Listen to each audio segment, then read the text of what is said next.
¿Cómo están? Bienvenidos, bienvenidas a una nueva temporada. Estamos muy contentos y contentas de poder darles la bienvenida a un nuevo ciclo de Género en Sintonía a través de todas las plataformas de UFRO Medios, en el canal de YouTube, vamos a estar también en UFRO TV, en la radio, por cierto, cada semana, así que estamos muy, muy, muy contentos y contentas.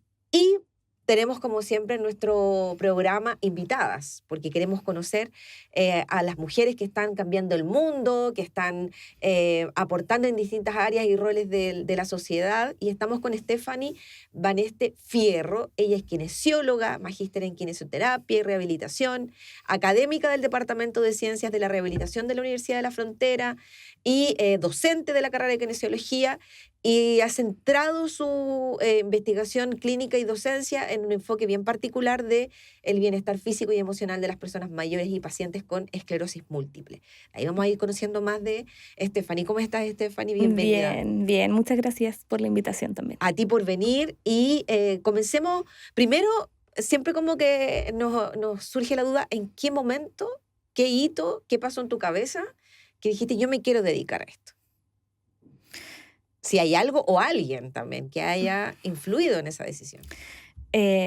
A ver, no sabría cómo darte una respuesta así puntual. Sí, siempre quise estudiar algo relacionado con la salud. Mi primera opción fue kinesiología por el contacto con las personas. Siempre me llamó la atención el área de la neurorehabilitación. Desde que ingresé a la universidad participé como voluntaria en Teletón, en un voluntariado con personas con Parkinson. Entonces, siempre como que mi llamado fue hacia la rehabilitación específicamente más neurológica. Me mueve ahora más la rehabilitación en personas adultas con patologías neurológicas, porque creo que en nuestro país aún nos falta mucho que aportarle a esas personas. Eso es lo que me mueve y me motiva. Ahora, en relación a lo que estoy haciendo ahora, la verdad es que se fue dando solo. Yo siento que tengo como intereses bien diversos, entonces me gusta, siempre me llamó la atención un poco el arte. De hecho, a mí me gustaba pintar en acuarela, tejer, no sé, bordar. Si tuviese más tiempo haría más cosas. Y bueno, de ahí surgió también la idea de postular al proyecto que desarrollamos el año pasado de arte, y de mezclar un poco esto que es la rehabilitación, la calidad de vida, con este lado un poco más artístico. Sí, cuéntanos un poquito de eso, porque en el fondo es, o cómo también ustedes han visto como equipo el efecto y el impacto de la arteterapia en pacientes con esclerosis múltiple. Porque esto es un proyecto, digamos, que también es parte del SICA, que es este Centro Interdisciplinario de Investigación y Creación Artística de la universidad. ¿Y cómo se organizaron? Porque tengo entendido que se hacían sesiones con los pacientes y cómo en el fondo tú también viste la evolución. Ya. A ver, son varias preguntas en sí, una, pero son varias en una. contesta la que tú quieras y después... Ya voy a ir como un poco en orden, porque, bueno, nosotros postulamos al primer concurso de investigación y creación artística. Yo vi el llamado y me llamó mucho la atención. No sabía bien cómo poder vincular esto del arte con mi quehacer profesional. Me costó un poco dar la vuelta, y finalmente nosotros veníamos trabajando desde hace un tiempo con pacientes con esclerosis múltiple. Habíamos hecho 2 proyectos de extensión previamente. Dentro de esos proyectos de extensión también se creó la agrupación que tiene su personalidad jurídica como personas con esclerosis múltiple de la región. Entonces ya veníamos haciendo un trabajo con ellos, por eso la decisión también de seguir trabajando con este mismo grupo, porque también hay varias necesidades en el acceso a la rehabilitación. Y por otra parte armamos equipo, porque finalmente estaba la idea, pero necesitábamos concretarla en un proyecto, así que ahí trabajamos con Bárbara, que nos apoyó desde lo metodológico, también con 2 psicólogas que son la Lore y la Dani, que tenían formación en arte terapia, entonces como para ir dándole más forma al proyecto. Y así surgió como la postulación y luego la adjudicación. De la implementación, como decías tú, nosotros hicimos un programa de 10 sesiones, donde era una sesión a la semana y donde nos enfocamos en la utilización del arte plástico. ¿Ya? Entonces trabajamos más con técnicas de pintura, acuarela, acrílico. Al final terminamos por la realización de unas máscaras que ellos moldearon en su cara y pintaron y representaron emociones y cómo ellos viven la enfermedad en sí. Y ahí, por ejemplo, ¿cómo fue la disposición? Digo, ¿por qué? Porque la esclerosis múltiple es una enfermedad que te afecta, y tú nos puedes explicar mejor, pero también a tu desarrollo motor, ¿no? En algunas personas. Claro. Entonces, también, ¿cómo fue ese primer acercamiento y cómo viste tú? O sea, decir, yo me atrevo a hacerlo, a pesar de esta situación, a pesar que mucha gente en el fondo siente esto, y con justa razón, digamos, como un obstáculo que vencer. Y después, cuando ya pasaban las sesiones, ¿cuál era el desarrollo, la evolución, el cambio en los pacientes? Ya, a ver, desde un punto de vista primero de la patología en sí, esta es una patología que es autoinmune y que en el fondo se conoce en la literatura como la enfermedad de las 1000 caras, porque finalmente puede afectar distintas zonas del sistema nervioso central y generar un cuadro que es distinto y muy variado entre una persona y otra. O sea, no necesariamente lo que yo comentaba. Claro, no necesariamente todas las personas van a tener una afectación motora importante. Sí hay mucha fatiga asociada a la patología, pero es muy, muy diverso y variado. Entonces pueden ser síntomas cognitivos, visuales, de equilibrio, ¿ya? Afortunadamente, actualmente la esclerosis múltiple es una patología GES. Ha mejorado el acceso al tratamiento médico y también han habido avances en el tratamiento. Y eso hace que la calidad de vida o la calidad funcional de las personas se mantenga de mejor manera. Ahora, en relación a la población, por lo general son adultos jóvenes. De hecho, el promedio de edad con la población con la que nosotros trabajamos fue de 36 años. Teníamos desde 18 hasta 72, ¿ya? Wow. Pero la media la media está alrededor de los 30. Y al ser una enfermedad autoinmune es mucho más común en mujeres que en hombres. De hecho, nuestra población, que comenzamos con 24, eran 21 mujeres y 3 hombres. Y entonces la proporción igual es mucho mayor en mujeres.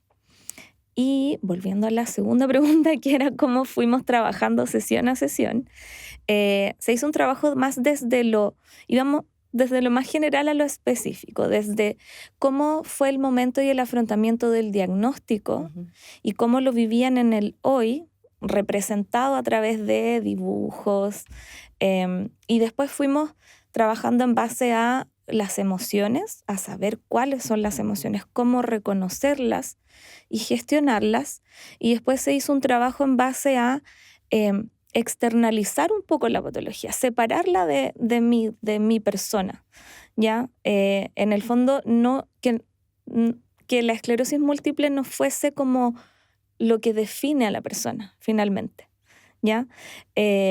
Y ahí estuvo el trabajo de crear estas máscaras y representar en esa máscara la esclerosis múltiple como un externo.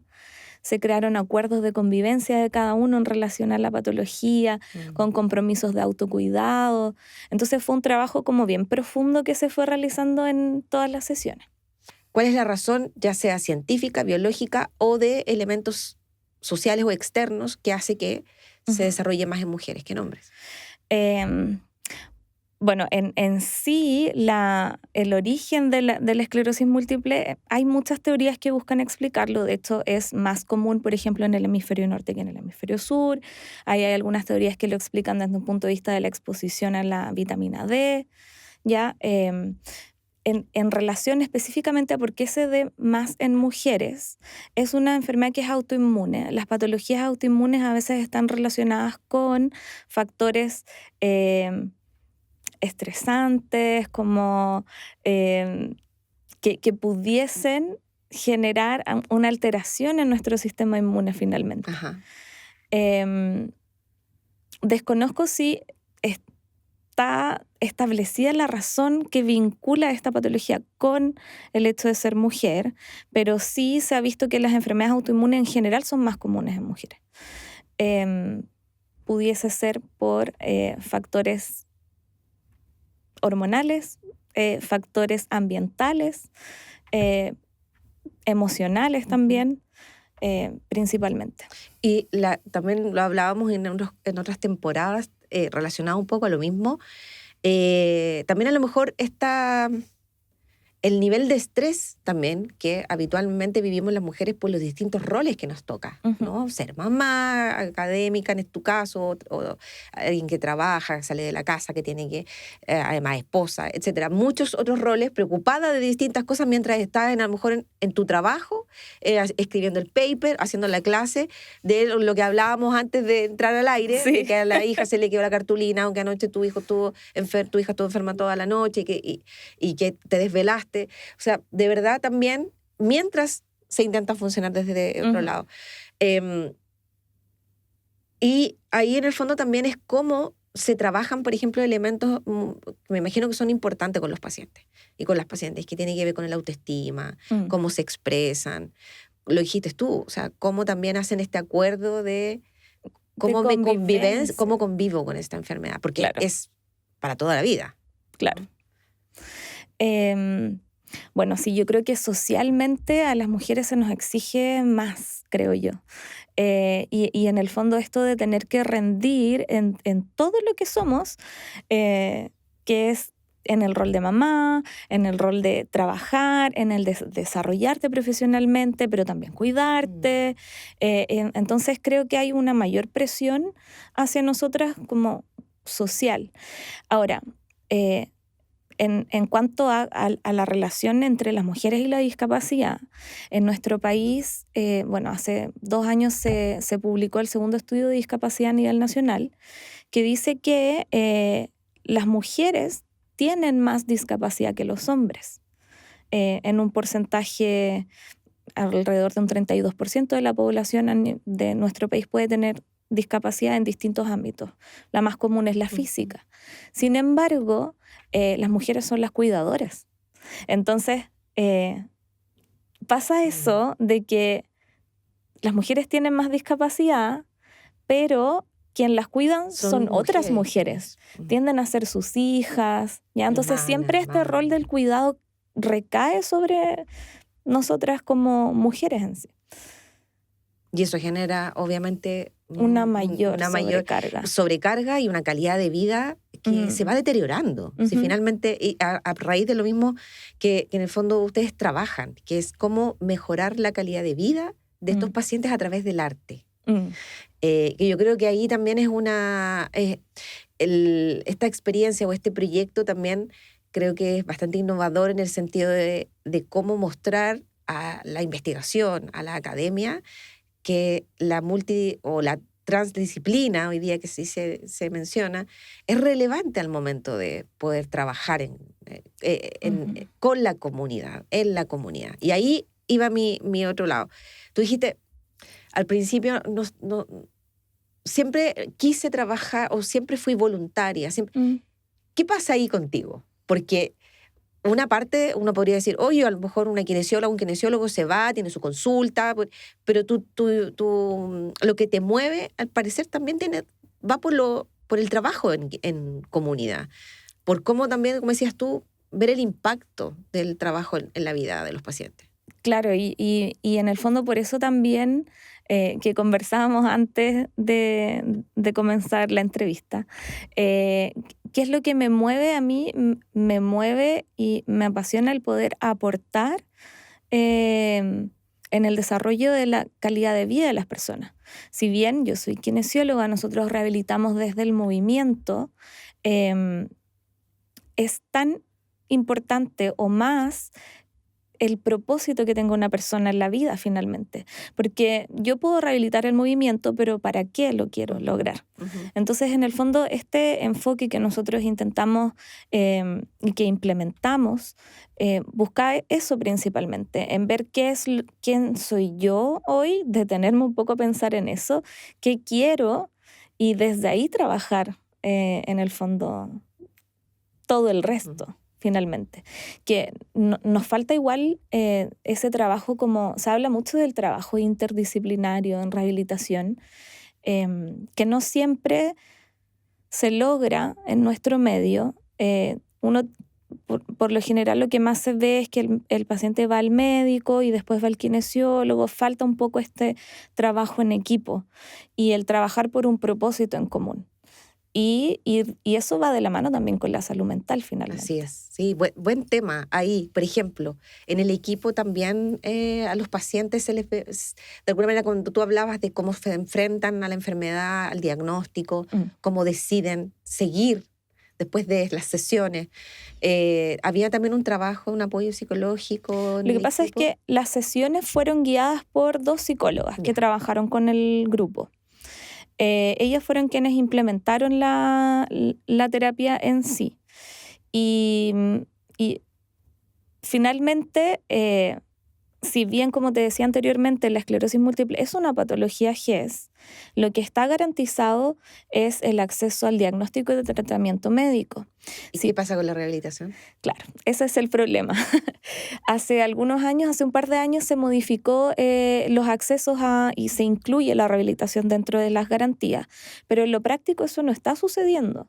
No hay un equipo que esté trabajando directamente con los pacientes, no se están haciendo las evaluaciones funcionales periódicas que deberían realizarse cada 6 meses, porque si bien esta enfermedad es autoinmune y funciona como por brotes, en los cuales hay inflamación y se afecta al sistema nervioso central, puede haber algún brote que no se ha pesquisado o puede haber un deterioro que no se está observando si es que no se hacen estas evaluaciones periódicas. Antes de pasar al otro tema, que puede ser de utilidad para quienes nos escuchan, ¿cómo yo puedo determinar, o al menos, o sea, siempre lo va a hacer un diagnóstico médico, pero un experto o una experta, pero ¿a qué puedo ponerle yo atención si es que tengo la duda de que algo me está pasando, que podría tener algún vínculo con una enfermedad como esta? Mira, en base a la experiencia de los mismos pacientes, a todos les costó llegar al diagnóstico. Bueno, no sé si a todos, pero a la mayoría. Como que pasearon antes por varios profesionales antes de llegar a un diagnóstico concreto. Entonces, ¿por qué? Porque, como te decía, genera estos síntomas que son muy variados. Por lo general, lo más común es comenzar con alteraciones visuales, que es la neuritis óptica. Pero puede ser sensación de hormigueo, esta fatiga que es constante, que a veces se asocian... Que estoy cansada o cansado. Cansada, o que es estrés. Exacto. ¿Ya? Entonces, que no tienen como una explicación. Yo creo que la recomendación es, si alguien tiene síntomas asociados como algo neurológico, alteraciones visuales, hormigueo, dificultades con la motricidad, con el equilibrio, consultar con un neurólogo, y el diagnóstico se realiza a través de imágenes. Entonces se toma una resonancia y en la resonancia se puede ver si hay o no placas, o que así se le denomina como a las lesiones que pueden haber en el sistema nervioso. Queremos saber un poquito más de ti también, Stephanie. Bueno, fuiste una reconocida como una de las 100 mujeres líderes también por tu compromiso en la salud y la rehabilitación. También eres profesora, guías tesis, también vinculadas al tema de esclerosis múltiple, pero también eres mamá de 2 niñitas, me decís. 2 niñas. Ya. ¿Cómo también ha sido esa trayectoria también desde de ser académica, hacer investigación, también tener este compromiso muy de la comunidad, ¿no? Muy de la vinculación con la gente? Y también lo que nos pasa mucho es tener que estar ahí en el equilibrio de intentar cumplir con estos roles también de madre, de esposa, de... A ver, yo creo que es algo que nos pasa a muchas. Tengo amigas y colegas también que estamos como todas en la misma situación. Entonces, es este constante hacer cosas y como ir apagando incendios de a poquito, ¿cierto? Que es lo que comentábamos, de que a mi hija se le quedó la cartulina, hoy mañana es el día del libro, tengo que hacer el sombrero loco divertido.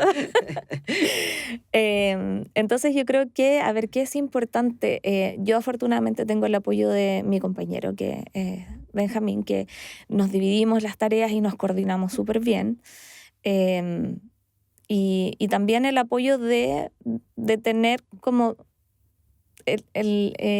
amigas o en el fondo redes de apoyo, de claro, alguna manera. como esas redes de apoyo de poder conversar y de decir, hoy estoy cansada. Sí, estoy chata, estoy cansada, esta semana estoy superada, sí. Sí, y yo creo que otra cosa igual importante es ir priorizando. ¿Qué es lo importante para mí? Que es difícil porque a veces uno quiere hacerlo todo.